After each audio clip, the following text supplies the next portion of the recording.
할렐루야. 하얀교회 한원선 목사입니다.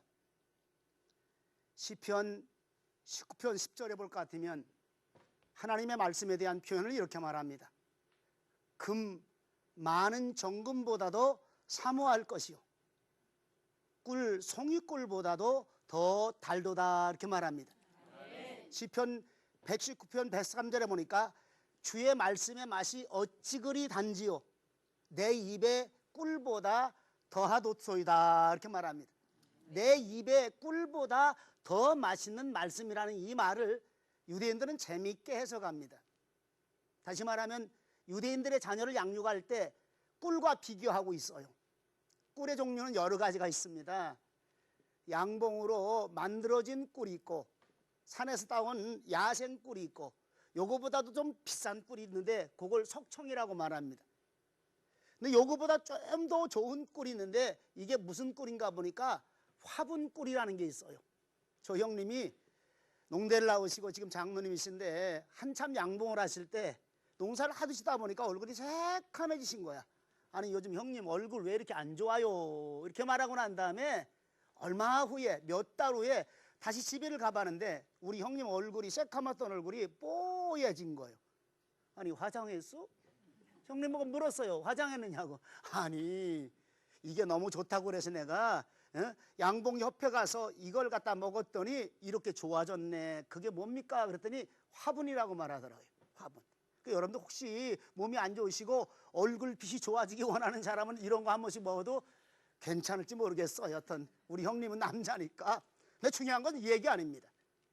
이 꿀보다 더 다른 꿀이 있다는 사실입니다. 이 다른 꿀. 이 다른 꿀이 무엇일까요? 이렇게 질문하면 하나님 말씀입니다, 이렇게 쉽게 대답하는데 그 얘기를 하자는 게 아닙니다. 이보다 더 다른 꿀이 있습니다. 그게 무엇인가 보니까 로얄 젤리라고 하는 꿀입니다. 로얄 젤리. 여러분 로얄 젤리가 무엇인지 아십니까?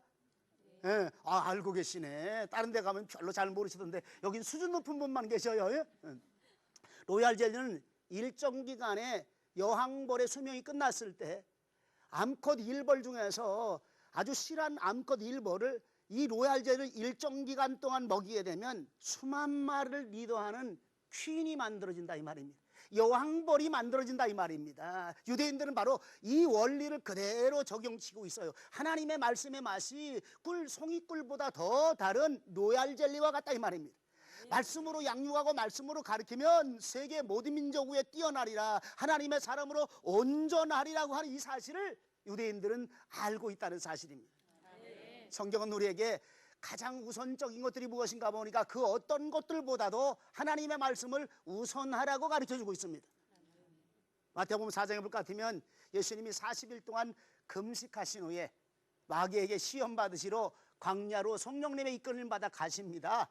그때 마귀가 예수님이 40일 동안 금식하신 거 아시고 배가 고프잖아요. 그래서 마귀가 시험합니다. 네가 하나님의 아들이냐? 네가 하나님의 아들이거든 이 돌들로 떡을 만들어 먹어보아라. 시험할 만한 그런 내용이죠. 예수님은 단호하게 말합니다. 사람이 떡으로만 살 것이 아니라 하나님의 입으로 나오는 말씀으로 살 것이니라. 떡이 먼저가 아니라 이 말입니다. 먹고 사는 게 먼저가 아니라 이 말입니다. 명예와 출세가 먼저가 아니라 이 말입니다. 이 땅에서 얼마나 많이 성공하고 얼마나 많이 출세하느냐, 이게 먼저가 아니라 이 말입니다. 하나님의 말씀이 먼저라는 사실입니다. 말씀이 우리에게 어떻게 귀한 것인가를 성경은 끊임없이 말씀해주고 있습니다. 요한복음 6장에 놀라운 기적과 이적의 사건, 오병이어의 사건이 나타납니다.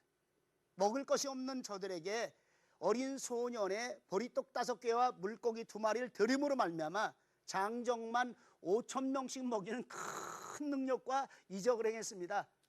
배고팠던 사람들이 얼마나 좋았을까요? 근데 예수님 따라다니다 보니까 신비로운 이런 일들이 많이 하니까 야, 이제 우리가 예수님만 우리의 왕으로 모시면 배고파 굶어 죽을 걱정 없다. 배고파서 가난하게 살 걱정 없다. 그래서 성경에 보니까 억지로 예수님을 왕 삼으려고 예수님을 찾아다니기 시작합니다. 그때 예수님은 이미 이걸 아시고 산으로 기도하러 가셨어요. 제자들은 배를 타고 가버나움으로 건너갔고 또다시 예수님도 기도하고 난 다음에 가버나움으로 건너가다가 배 탄 예수님의 제자들을 만나고 바다 위를 걸어가신 그 예수님을 바라보는 제자들이 유령이다, 흰옷을 입고 바다 위를 성큼성큼 걸어가시는 그 예수님을 바라보고 유령이다. 예수님께서는 내니 두려워 말라. 내니 두려워 말라. 그래서 같이 가버나움으로 건너갔습니다. 근데 극성스러운 예수님을 따르던 무리들이 가버나움까지 따라왔다니까요. 어떤 신앙의 극성은 적어도 이 정도는 돼야 될 것 같아요. 예? 예, 바다를 건너고 그리고 산을 건너고 험난한 시련과 연단이 와서도 우리 끝까지 예수님을 따르자. 근데 성경에 보니 그게 아니라니까. 그게 아니라니까. 이들이 예수님을 따라온 연고가 무엇이냐? 예수님은 말씀해 주고 있습니다. 저들이 나를 찾아온 연고는 하늘의 표적을 본 까닭이 아니라 떡을 먹고 배부른 연고니라. 이제 너희가 땅의 일을 위해 일하지 말고 육신의 일을 위하여 일하지 말고 영적 하나님 나라 위해서 일하라. 오늘 성경이 이렇게 말합니다. 그리고 예수님은 그 몰려든 사람들 향하여 떡이 무엇인가를 가르쳐 주셔야 합니다. 참된 떡이 무엇이냐, 생명의 떡이 무엇이냐, 영적인 떡이 무엇이냐, 설교가 쭉 나타나면서 하늘의 만나 이야기, 그 만나는 바로 하늘에서 준 신령한 떡인데 바로 내가 하나님께서 나를 보내신 영적인 생명의 떡이다, 이렇게 말씀하십니다. 근데 재밌는 일이 나타났어요. 근데 그 말씀하시면서는 예수님이 떡을 안 주셨다니까. 성경을 깊이 보시기 바랍니다. 떡을 안 주셨어요. 그러고 나더니 그를 따르던 제자들의 무리들이 요한복음 6장 66절에 보니까 다 예수님을 떠나가고 다시는 예수님을 따르지 아니하더라, 이렇게 기록되어 있어요. 참 신비로운 얘기입니다. 먹을 거 있을 때는 잘 따르던 무리들이 성경의 말씀, 예수님의 생명에 대한 말씀만 가르치니까 다 도망가 버렸다니까. 제 표현이 좀 그럴 수가 있는데 심각하게 봐야 될 문제입니다. 그래서 다시 67절에 제자들을 바라보시면서 12제자들에게 너희도 가려느냐?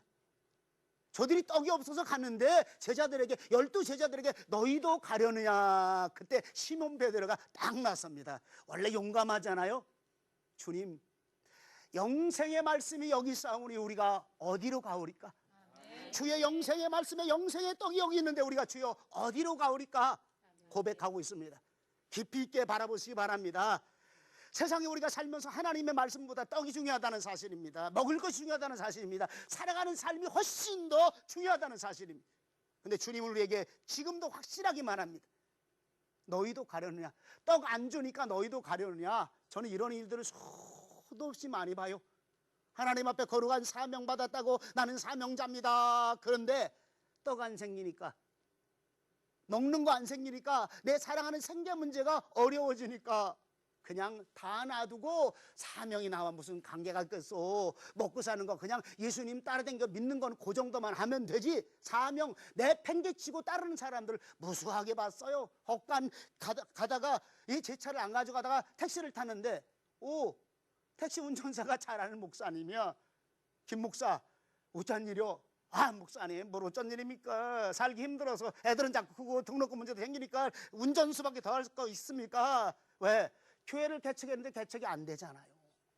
물질적인 문제가 안 들어오잖아요. 먹을 게 안 생기잖아요. 애들은 성장해 가다 보니까 이제 내가 가지고 있는 기술은 다른 건 별로 없고, 원래 목사님들이 운전 잘하잖아요. 운전하는 현상이 나타나고 있다는 사실입니다. 사명은 받았는데 문제가 떡이라는 사실입니다. 사명은 받았는데 먹고 사는 것이 문제라는 사실입니다. 사명은 받았는데 목구녕이 포도청이라는 사실을 우리에게 가르쳐 주고 있다는 사실입니다. 오늘 성경은 분명하게 말합니다. 모든 성경은 하나님의 감동으로 된 것으로 교훈과 책망과 바르게 함과 의로 교육하게 유익하니 이렇게 말합니다. 하나님의 말씀 교육이 가장 뛰어난 교육이라 이 말입니다. 아주 쉽게 말하면요, 다른 거 자꾸 끼어들게 하지 마라 이 말입니다. 우리 다음 세대 자녀를 양육하는데 말씀이 최고 우선이라는 사실을 우리가 인식해야 된다는 사실입니다. 안타깝고 답답한 거는요, 제가 목사님들하고 세미나를 하다가 목사님들이 그런 얘기를 합니다. 목사님, 그건 목사님이나 하실 일이지, 성도들이 말을 듣는 줄 아십니까? 우리의 젊은 여지 사는들이 말을 듣는 줄 압니까? 아이고, 이 학원 보내고 저 학원 보내고 미술학원 보내고 또 뭔 학원 보내고 학원 보내고 정신없는데 그거 얘기하면 시험 들어서 예비당 안 나온다니까요. 예비당 안 나오는데 학원 보내지 말고 말씀 공부시키라니까 예비당 안 나온다는데, 목사님 저는 가슴에 깊이 생각해 봤습니다. 이게 누구의 문제겠습니까? 우리 한국교회의 문제가 아니겠느냐 이 말입니다. 말씀이 먼저라는 거 목사님들이 모르는 사람 없어요. 그런데 성도들에게 가르쳐주다 보니까 너무 세상 것이 중요하다는 사실로 깊이 들어가 있다는 사실입니다. 하나님의 말씀의 귀중한 이 진리가 저들 귀 속에 안 들리고 있다는 사실입니다. 이 말씀이 가슴속에 들려오지 않습니다. 하나님의 성령님의 음성으로 안 들리고 있다는 사실을 우리에게 보여주고 있어요. 성경은 신명기 28장 1절에서 오늘날 내가 내게 명한 이 말씀을 삼가 듣고 지켜하면 네 하나님 여호와께서 너를 세계 모든 민족 위에 뛰어나게 하시리라. 아멘. 할렐루야. 아멘. 할렐루야. 아멘. 믿으시기 바랍니다. 하나님의 말씀으로 양육한 이들이 세계 모든 민족 위에 뛰어나리라 약속해 주고 있는 거예요. 아멘. 성경은 약속의 말씀입니다. 우리가 순종만 하면 그대로 이루어지는 하나님의 말씀입니다. 아멘. 저는 이 말씀을 기억하면서 두 민족을 기억해 봅니다. 세계에서 가장 뛰어난 인물을 많이 내고 가장 탁월한 사람을 많이 낸 두 민족, 그 한 민족이 유대인들인데 이 유대인들의 모습을 오랫동안 지켜보고 공부해 봤습니다. 특별히 유대인들이 가장 독특한 프로그램 중에 하나가 13세가 되면 성인식을 거행하는 것이었습니다. 이들이 하는 성인식을 실제적으로 공부하고 하고 있는 전체적인 모습을 화면을 통해서 저들을 보았는데 너무너무 귀한 사실을 발견했습니다. 13세 성인이 되기까지 어릴 때부터 다른 거 안 가르치더라고요. 정말 말씀으로 가르치고 말씀으로 가르치고 말씀으로 가르치는데 13세 성인식을 하게 되는 큰 자격이 두 가지가 있어요. 그 하나가 탈무드란 책입니다. 큰 대형책으로 약 쭉 펼쳐놓으면 7m 한 50대는 엄청난 분량입니다. 마차로 하나가 된다고 말하고 조그마한 트럭으로 하나가 될 정도의 엄청난 분량을 이들이 13세 이전까지 마스터하는 거예요. 마스터. 이 어려운 책들 재미있는 이야기도 있지만 어렵게 된 내용들도 굉장히 많아요. 이걸 마스터 시키고 난 다음에 또 하나 놀라운 게 두 번째가 뭐냐면 모세오경, 율법서라고 말합니다. 구약의 창세기, 출애굽기, 레위기, 민수기, 신명기 5가지예요. 이거를 히브리어 원어로 토시 하나 안 들리고 싹 외우는 거예요. 이거 뭐냐면 다시 재반복. 제가 이거 보면서요, 야, 목사 창피해 죽겠네. 왜? 제가 창세기 강의를 오랫동안 했는데 창세기 전반적인 큰 맥락과 대지는 어느 정도 머릿속에 들어와 있지만은 1장도 솔직히 말해서 다 못 외우거든요. 2장의 내용이 천지창조가 연결되어지는 2장 내용도 솔직히 말하면 내용 머릿속에 그릴 줄 아는데 이거 토시 하나 안 틀리고 두 개도 못 외운다니까요. 와, 한국계 목사인 내가 수준이 이 정도이구나. 하나님, 우리 자녀들을 말씀 맡은 자로 양육하렵니다. 다음 세대 한국교회를 향하여, 다음 세대 이민족을 향하여, 다음 세대 바르고 온전한 사람을 키우기 위하여 하나님의 말씀으로 키우렵니다. 다짐을 해봤어요. 유대인들이 세계에서 가장 뛰어난 민족이라는 거 어느 누구도 반론 필 사람 거의 없어요. 또 한 민족이 있습니다. 이게 누구냐면 바로 미국을 건설한 청교도들입니다. 미국의 가장 위대한 사람들, 가장 큰 인물들, 그리고 각 기마다 대통령들이 거의 다 이 청교도 가문에서 태어났다는 사실입니다. 이 청교도 가문을 쭉 보게 되면 청교도 가문이요, 어릴 때부터 하나님의 말씀으로 얼마나 잘 가르치는지 몰라요. 가정 예배가 얼마나 잘 자라는지 몰라요. 이들의 청교도들이 하나님의 말씀을 가르치는 세 가지 철학이 있어요. 세 가지 철학. 그 첫 번째가 무엇인가 보니까 자녀는 내 소유가 아니라 하나님의 소유니까 내 스타일대로 키우지 말라 이 말입니다. 부모 내 스타일대로 키우지 말라 이 말입니다. 네 성격과 내가 배운 내 스타일대로 키우지 말고 하나님의 스타일대로, 하나님이 디자인 성경적인 사람으로 키우라 이 말입니다. 하나님의 자녀니까 하나님의 말씀대로 키워서 하나님께 되돌려드리라 이 말입니다. 두 번째 철학이 무엇인가 보니까 말씀이 가득 들은 말씀의 사람으로 양육하는 일들입니다. 왜? 하나님의 자녀잖아요. 다른 거 집어넣지 마라 이 말입니다. 교육도 하나님의 말씀으로 시작하라 이 말입니다. 네가 선생 되지 말고 어떤 선생한테 맡기지 말고 학원 선생한테 맡기지 말고 너를 통해서 낫게 하셨으니까 내가 성경이 교사가 되어 성경을 가르쳐서 성경이 가득 찬 그런 사람으로 만들어주라 이 말입니다. 세 번째는 교육은 설득이 아니고 훈련이라는 거. 한번 진도 나가지 말라 이 말입니다. 한번 가르치고 난 다음에 우리 아이들이 다 이해했으리라 이런 생각하지 말라 이 말입니다. 또 가르치고 외우고 반복하고 또 훈련시키고 또 가르치고 또 가르치라 이 말입니다. 단련이란 말이 있어요. 단련되기까지 단련한 후에 나를 정금처럼 나오기까지 단련하라 이 말입니다. 단련하라. 단자는 쇠붙이를 쇠붙이 단자에다가 연자도 쇠붙이 연자입니다. 쉽게 말하면요, 옛날에 대장간이 있어요. 대장간에서 좋은 농기구를 만들고 튼튼한 기구를 만들 때 벌건 붓 속에다 갖다 집어넣고 망치로 두들기 시작합니다. 이거 단련이라고 하는 거예요. 또 두들기고 얼마나 두들겨 되는지 몰라요. 또 두들기고 어떤 쇠가 되라고, 단단한 농기구가 되라고, 단단한 기구가 되고 또 두들기고 이렇게 단련하라 이 말입니다. 하나님의 말씀의 사람으로 강해질 때까지, 능력 있는 하나님의 사람으로 될 때까지 단련하고 또 단련하라 이 말입니다. 자꾸 다른 거 들여보내지 마라 이 말입니다. 세상 교육 자꾸 들여보내지 마라 이 말입니다. 하나님의 말씀이 먼저니까 하나님의 말씀의 사람으로 돌려드리기 위해서 내가 맡은 일들이 무엇이냐 이 말입니다. 부모네가 맡은 일들이 뭐냐 이 말입니다. 하나님의 교회가 맡은 일들이 뭐냐 이 말입니다. 내 자녀를 단련해서 하나님의 사람으로 돌려드리라 이 말입니다. 또 저희 교회 얘기를 좀 잠깐 꺼내보려고 합니다. 이 프로그램을 어떻게 정리할 수 있을까? 우리 아이들에게 하나님의 말씀의 사람으로 양육할 수 있을까를 하기 위해서 사실 무단히 고민했습니다. 그러다가 시작한 것이 말씀의 집입니다. 말씀의 집. 1년에 3차례씩 우리 아이들에게 21일 동안 말씀의 집 기도회를 진행합니다. 또 주일 오후 예배 때 말씀의 집 오후 찬양 예배가 진행되면서 말씀 나누기를 지속적으로 진행합니다. 그런데 이걸 구체적으로 잘할 수 있는 비결이 어디 있을까 생각하다가 제가 유대인 성인식에서 재밌는 지혜로운 걸 하나 배웠어요. 13세 때 성인식을 쭉 진행하다가 성인식 하는데 축하객들이 굉장히 많은데요, 그때 축하금을 많이 주더라고. 5만 원, 10만 원 수준이 아니라 우리나라 돈으로 100만 원, 200만 원 수준을 주더라고. 그래가지고 이 아이가 13세 때 하나님의 말씀으로 가득 채워지고 그리고 성인식을 받으면 이게 너무너무 감사하니까 이게 뭐냐면 너의 평생에 하나님의 뜻대로 살거라는 씨앗돈이라는 게 있어요. 씨앗돈. 너무너무 신비로운 거야. 하나님 요거 사용하겠습니다.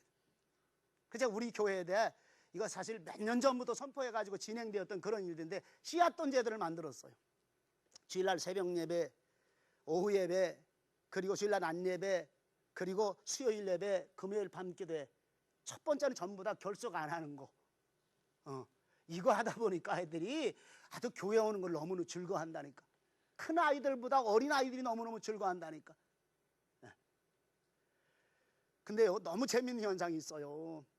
우리 어머님들이 애들의 마음속을 잘 살피지 못해가지고 조금 힘들으면 자꾸 빠지려고 하는 거예요. 그러면 엄마 안 돼. 나 저 씨앗돈 최우상 받아야 돼. 최우상 제도라는 게 있어요. 최우상은 불과 한 서너 명 정도만 줘요. 서너 명 정도만 주고 그다음에 우수상 제도가 한 10명에서 12명, 13명까지 가고 그다음에 장려상이 있어요. 장려상이 꽤 많은 아이들이 탑니다.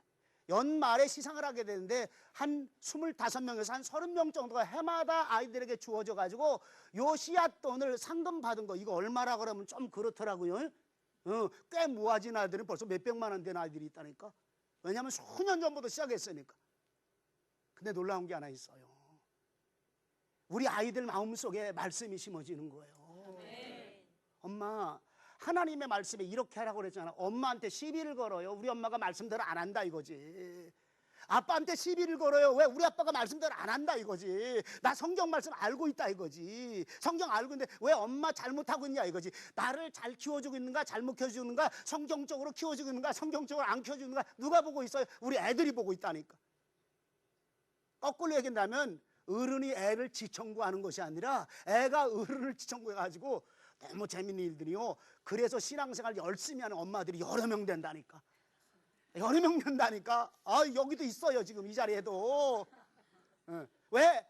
애들이 이것에 의해서 사실은 믿기라고 말하지만은 지혜입니다. 이렇게 훈련하다 보니까 그다음부터는요, 이거와 관계없어. 얘네들이 와서 엄마와 함께 기도하고 함께 말씀 나누고 함께 교회 생활에 즐거워하고 교회 오는 이들이 너무너무 즐겁다고 합니다. 우리 교회에 7살짜리 아이들이 꽤 많은데 이 아이들의 공통적인 답입니다. 교회 가는 날이 무거워요. 금요일 밤기대 엄마 언제 돌아와? 금요일 밤기대 늦이감치 시작하잖아요. 그리고 우리 교회는 교회당이 크다 보니까 금요일 밤기도 마치고 난 다음에 꼭 청소를 합니다. 청소를 쭉 진행하면 애들이 청소를 쫙 참석하는 거예요. 싫지 않겠어요? 봉사가 무엇인지 압니다. 하나님의 말씀대로 키우다 보니까 헌신이 무엇인지 압니다. 가슴에 꿈과 비전이 생기기 시작합니다. 가정 속에서 우리 아이 잘 가르치리라, 하나님의 말씀으로 가르치리라, 말씀에 훈련시켜서 하나님의 사람으로 만들리라. 그리고 저희 교회 비전이 각 가정마다 크리스찬 명문 가정 되게 하시옵소서. 하나님, 우리 자녀는 말씀의 명품 자녀로 양육하게 하시옵소서. 우리 가정들이 할 수 있다는 비전이 생기는 거예요. 아, 목사님이 시킨 대로 하나님의 말씀대로 하기만 하면 이런 일들이 이루어질 수 있다는 사실을 가슴에 새기기 시작한 거예요. 가능하다고 저는 믿습니다. 오늘 하나님이 우리에게 원하는 게 무엇일까요? 금도 24K는 불순물 섞인 거예요. 18K도 불순물 섞인 겁니다. 순금이 뭘까요? 99%입니다. 온전한 순금, 온전한 정금같이 나오리라. 하나님의 말씀 순수하게 100% 말씀으로 가르치자, 이 말입니다. 안 된다고 얘기하지 마시기 바랍니다. 하나님의 명령이라고 생각하고 우리 가슴속에 심는다면, 그리고 부모님들에게 이 말씀을 함께 심는다면 될 수 있다는 사실입니다. 오늘 주님이 뭘 원할까요? 말씀이 가장 먼저라는 거. 말씀 외에 다른 것이 먼저 될 수 없다는 거. 하나님의 입으로 나오는 말씀을 가르쳐라.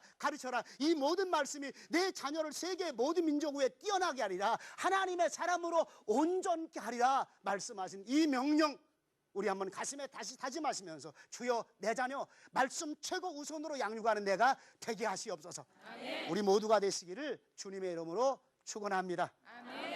감사합니다.